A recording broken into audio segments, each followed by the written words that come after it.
Bonjour les premiers SMG, alors on va traiter du 84 et du 83, du 83 et du 84, et ça va être le sens de variation d'une suite arithmétique ou géométrique. Vous allez voir que c'est très simple, hein, je vous rappelle les règles.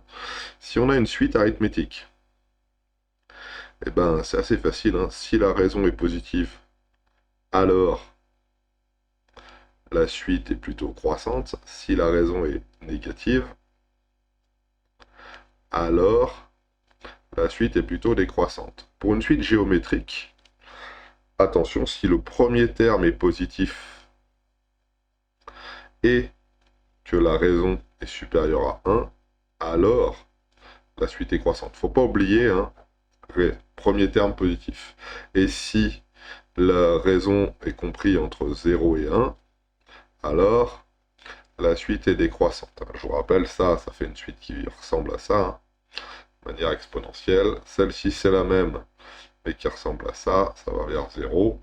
Tandis que ça, hein, bah, c'est les classiques que vous avez vus, hein. Ça monte, ça descend avec les points alignés. Voilà, je vous renvoie au cours. Bon, maintenant, qu'est-ce qui se passe si U0 est négative? Et U0 est négatif, bah, c'est l'inverse, hein. Ça veut dire que si Q est supérieur à 1, bah, ça décroît. Si Q est compris entre 0 et 1, ça croît. Vous inversez, vous mettez tout ça, vous faites une symétrie par rapport à l'axe des abscisses, hein. Il se retrouve en bas, ça descend, et là, ça remonte comme ça. Voilà. Je vous laisserai regarder de manière précise. Nous, on va regarder déjà les exercices, on va voir ce que ça dit. Et vous allez voir que c'est pas bien difficile en soi. Regardez bien. 83. Le petit 1, UN est arithmétique. Ici, donc c'est assez facile. On est dans le cas ici de gauche, donc on est ici. UN est arithmétique, le premier terme c'est moins 8 et la raison c'est 1,5. Donc, si on calcule U0, c'est moins 8 et la raison c'est 1,5. Ça veut dire que U1 c'est moins 8 plus 1,5, ce qui fait moins 7,5. U2 c'est moins 7,5 plus 1,5, ce qui fait moins 7, etc., etc., etc., etc. Hein. Donc si j'avais à la représenter, à quoi elle ressemblerait? Bah, on commencerait à moins 8 ici, pour 0, et puis après pour 1, on serait à moins 7,5, pour 2, on serait à moins 7, voilà, je n'ai pas respecté correctement, etc. Et les points seraient... Ah, il n'est pas bien, voilà. Les points seraient alignés ici, hein. Je vous rappelle que la droite que je trace ne représente pas la suite, hein, c'est simplement le fait, montre simplement le fait qu'ils sont alignés.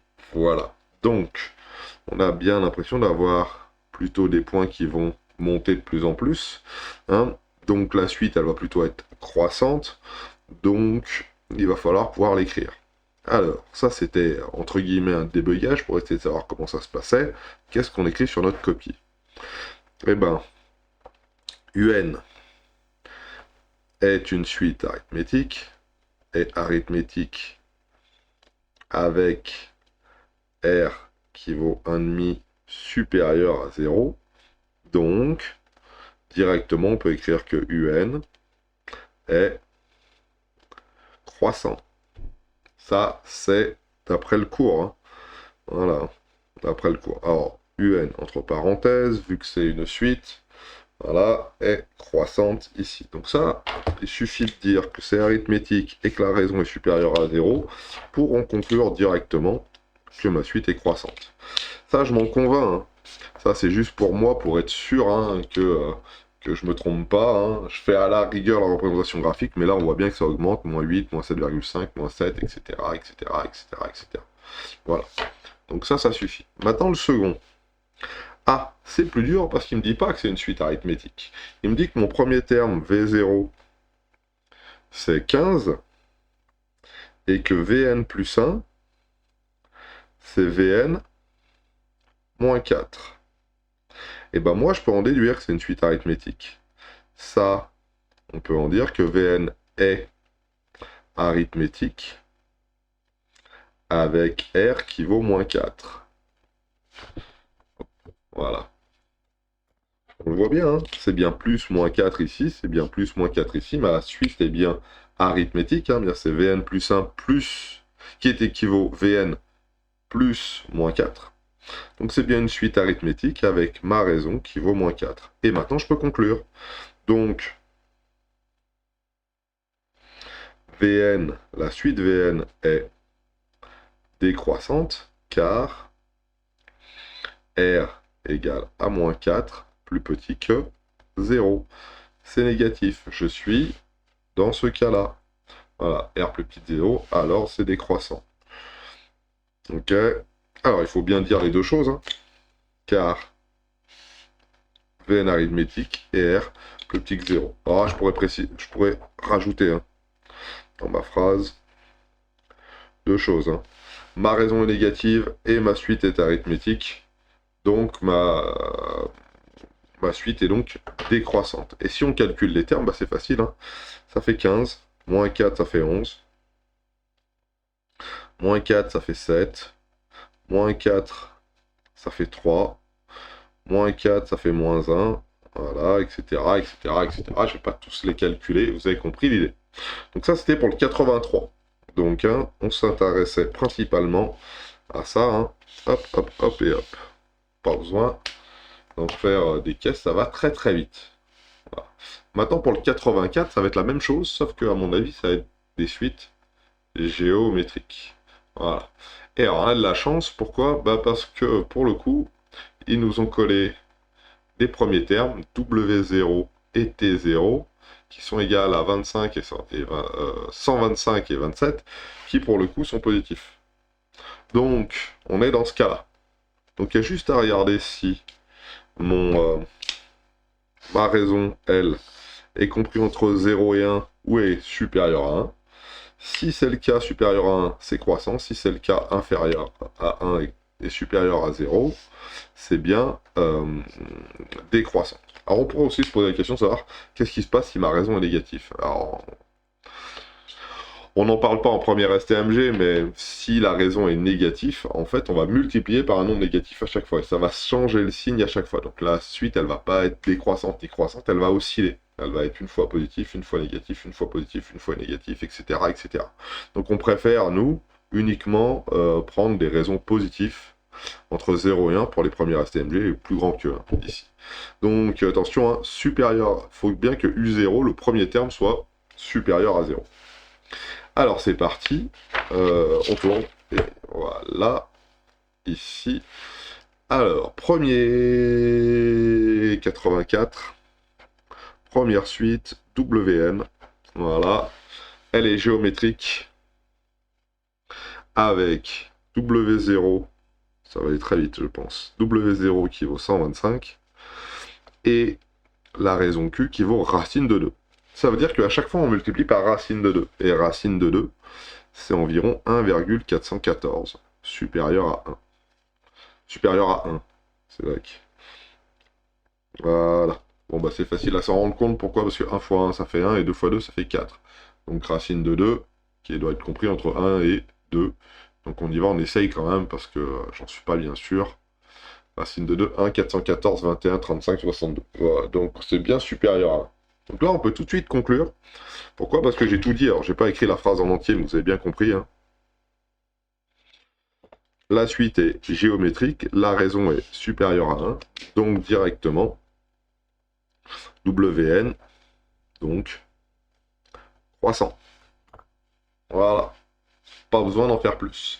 Alors, maintenant, combien ça vaut, cette petite chose? Bah, le premier terme, on va regarder les termes les uns après les autres. 125, ça c'est le premier terme. Je veux multiplier ce terme par racine de 2, ce qui me fait 176, donc c'est un peu plus haut. Je multiplie par racine de 2, ça fait 250. Je multiplie par racine de 2, ça fait 353, 500, 707, etc., etc. Et vous voyez que les termes sont de plus en plus grands et que ça nous donne donc une suite qui est donc bien croissante. Voilà. Alors, on va effacer tout ça. Et on va faire la suite, la dernière partie de l'exercice. Vous voyez, c'est vraiment pas dur hein,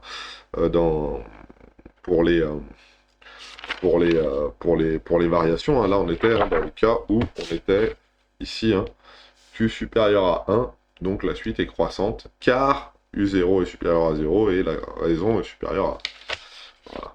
Et pour le dernier, donc le petit 2, là on ne nous dit pas que c'est une suite géométrique, mais qu'est-ce qu'on nous dit? On nous dit que Tn plus 1, c'est Tn divisé par 3. Donc regardez comment c'est super dur. Tn divisé par 3, ce qui donne 1 tiers fois Tn. Et là, on voit apparaître notre raison, ici, qui est donc 1 tiers. Donc, Tn plus 1, c'est bien 1 tiers de Tn. Donc, Tn est géométrique de raison Q égale 1 tiers. Et T0 égale 27. C'est ce qui nous a été donné dans l'énoncé. Voilà. On a la raison qui est compris entre 0 et 1. 1 tiers qui est compris entre 0 et 1. Donc, ça c'est ma raison. Faudrait que... c'est bien égal à Q. J'aurais même dû mettre Q, c'est plus parlant encore. Q est bien égal à 1 tiers, qui est compris entre 0 et 1. Donc ma suite est décroissante. Donc Tn est décroissante. Ah, ouais, décroissante. J'aime bien mettre ce signe-là aussi. Alors ça, mettez-le pas dans les évaluations. Écrivez décroissante en entier, c'est mieux pour tout le monde. Est décroissante. On a bien dit que c'était géométrique, on a bien dit que la raison était comprise entre 0 et 1, donc c'est bien décroissant, et que notre T0 est bien supérieur à 0. Ah ouais, ça, faut le dire, hein. J'ai oublié de le dire ici. Supérieur à 0, supérieur à 0. Qu'est-ce que ça fait en ce qui concerne nos termes? Eh bien, regardez bien, hein. 27, c'est le premier terme. Je le divise par 3, et je continue. 9, 3, 1, c'est bien décroissant. 1 tiers, blablabla, de plus en plus petit. Voilà, donc ma suite est bien décroissante. Si j'avais à les représenter, bah celle-ci, ça ferait quelque chose de comme ça. Voilà. Et celle-ci, bah, ça ferait plutôt quelque chose de comme ça. Voilà. Là, je partirais de 27. Là, je partirais de 125. Voilà. Et ma suite serait croissante et décroissante. Ou décroissante ici. Croissante pour la première partie, WN, et décroissante ici. Voilà pour le 83 et 84, qui sont des exercices en fait très simples. Voilà. Et qui demandent juste de se connaître les petites propriétés, hein, qui sont résumées très rapidement ici. Alors, je retrouve, excusez-moi. Voilà, gardez ça en tête. Hein. Si c'est arithmétique et la raison est positive, alors c'est croissant. Si c'est arithmétique et la raison est négative, c'est décroissant. Si c'est géométrique et que la raison est supérieure à 1, alors c'est croissant si le premier terme est positif. Et si la raison est comprise entre 0 et 1, alors c'est décroissant si le premier terme est positif. Sinon, c'est l'inverse. Hein, sinon, ça s'inverse ici, hein, si la raison est négative. Voilà, si la raison, si le premier terme est négatif.